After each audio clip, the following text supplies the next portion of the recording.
Assalomu alaykum Bahodir aka. To'yxonadagi menyudi yoki raddomdagi daraxtlardagi reklamasi osib qo'yilgan video operatorlar haqidagi fikringiz qanaqa?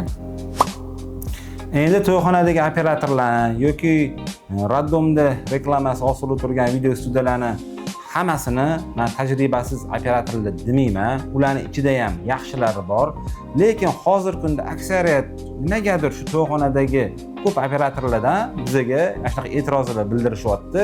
Yaxshi olishmagan, chiroyli qizlarni ko'p syomka qilgan, faqat o'yin klubini olishgan degan fikrlar bor.